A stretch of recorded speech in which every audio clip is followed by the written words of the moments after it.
चौधरी शुजात के इनकार के बाद अरकानी कौमी असम्बली का रेट बढ़ा दिया गया। पंजाब में घिनौना खेल शुरू कर दिया गया।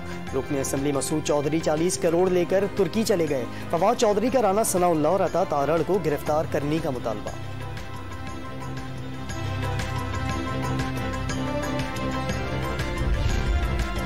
असम्बली रुकनीत से इस्तीफा दिया है। फवाद चौधरी का 40 करोड़ में बिकने का इल्जाम दुरुस्त नहीं। लियाकतपुर से PTI के रुकने पंजाब असम्बली चौधरी मसूद का रद्द अमल भी सामने आ गया।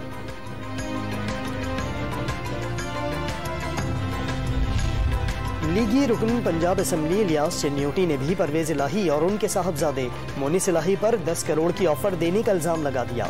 वाज़ेह कर दिया, पैसों के लिए पार्टी बदलना ज़मीर को गवारा नहीं। वज़ारत आला के लिए वोट हर सूरत हमजा शहबाज को ही देंगे। इलियास चन्योटी का रद्द अमल।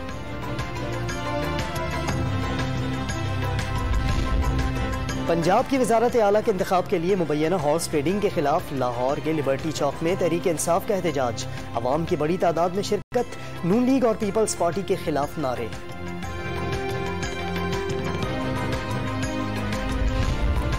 नून लीग ने कराची के हल्के NA 245 के ज़िमनी इलेक्शन में MQM की हिमायत का ऐलान कर दिया। सदर नून लीग सिंध सैयद शाह मोहम्मद शाह की कारकुनों और हिमायतियों को पतंग पर ठप्पा लगाने की हिदायत।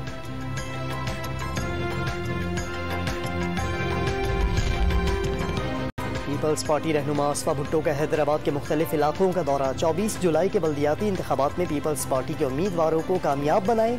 मुख्तलिफ इलाकों में कारकुनों से खिताब।